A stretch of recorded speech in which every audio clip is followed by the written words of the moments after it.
everybody, just updating you on my synspilum tank, the 72 gallon.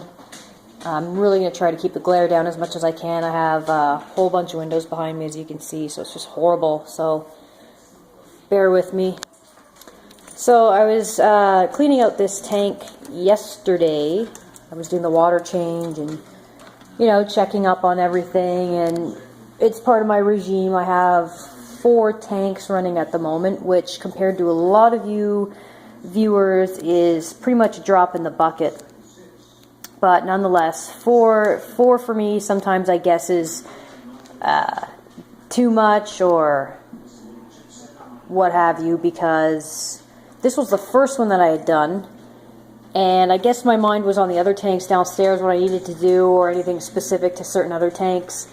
And I came back upstairs, maybe I'd say, you know, 8 hours later, I checked up on this tank, and this little guy here, my synspilum, was over by the intake. And I thought, well, that's kind of funny, because that's not really his spot. He's not really a dweller over there. That's kind of for the loach there, as you can see. So I kind of saw it as a sign, so of course I ran over, and I thought maybe I'd forgotten to turn the filter back on, but it was running, and my skimmer up here was running. But sure enough, somebody, yours truly, forgot to plug in the heater, so it didn't drop substantially. I'd say maybe 5 degrees Fahrenheit, but it was enough to make this dude here misbehave or just kind of act not normal. So it was like he was just telling me something, and really cool that his personality was just kind of changing, like, hey you, there's something wrong, I'm not too sure what's wrong, but help me. Loach does his usual thing, he wasn't doing anything, and the 2 Bosemani's weren't doing anything, so they were just acting normal. But if it wasn't for this guy here, I probably would have left the heater off probably till my next water change, which I do weekly. I do about a 50% water change. These are the rocks that I did find. I actually found them outside. They're pretty cool. Clean them up, you know, put some boiling water on it and dried. I used to boil rocks actually until someone or a few YouTubers said that they can actually explode while you boil them. So I don't think I want stone shrapnel in my face. So I just went with the other methods that I've seen from you guys, and it works really well. I mean, they're really, really neat. I don't know if they're quartz or granite or what have you, but they're really cool, and they were just out in the excavation yard where they're building new homes, so that's a score. Other than that, nothing much else. The Amazon swords are there. Still having the algae, but I've been keeping the lights off a lot more. They're on a timer now. The lights used to be on for 12 hours. Now they're only on for maybe 5 hours, and trying to keep them off as much as possible, so it's helping a bit. I do have a chemical that I can add. I've just been kind of hesitant. I'm always scared to add things, guys, unless it's like salts or something natural. I don't know why. Maybe I just don't understand how it works, but I'm always hesitant to add stuff like that, whether it works or not. So I'm first going to try this method, just keeping the lights low and lots of water changes, keep the nitrates down. If this still goes rampant and it's causing things for my plants to die or just completely overtaking everything, then I'll take those steps. But until then, just try to keep it under control for now. So that's it for this tank. Nothing interesting. Let's go see how the dovii are doing. Dovii tank, the 150 gallon. Again, bear with me for the glare. Here's the jag.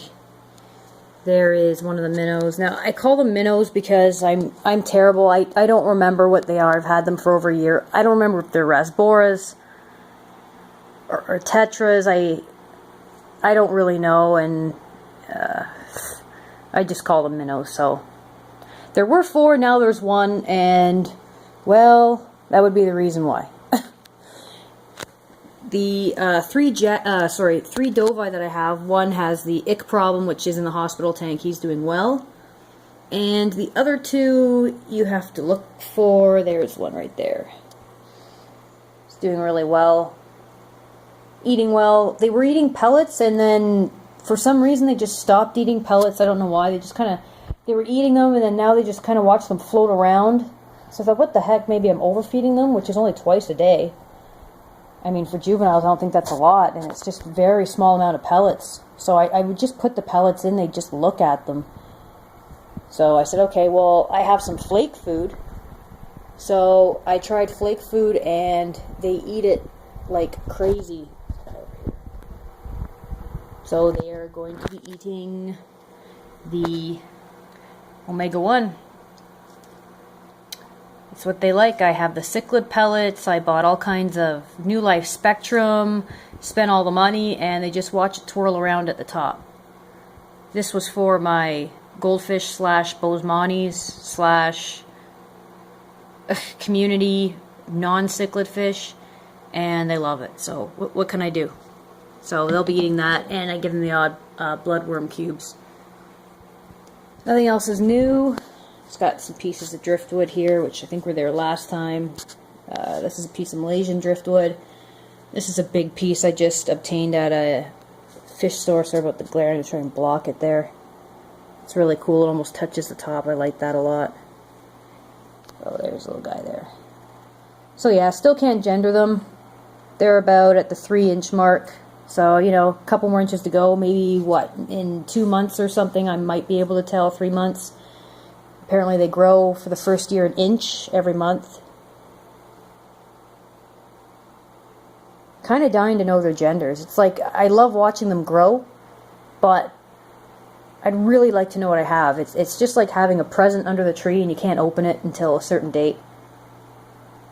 Yeah, they've kind of learned to stand their ground with each other, those guys. They have their odd little tiff, but I know it's a matter of time, you guys, before something does happen. But for now, these are good. These two, or the other dovii as well.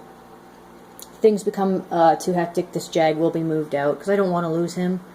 And I've just seen from other fish keepers that you start dovii off with all kinds of other predatory fish, and you end up with the dovii at the end. So I'm going to have my lesson learned beforehand, and just keep these dovii in here and move the jag out eventually, but that's farther a bit away. They have enough room here. It's 150 gallons.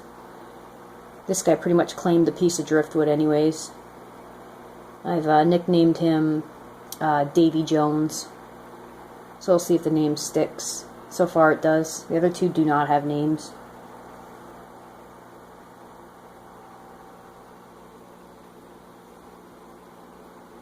Really liking them, guys. Really, really, really nice little wolf pups.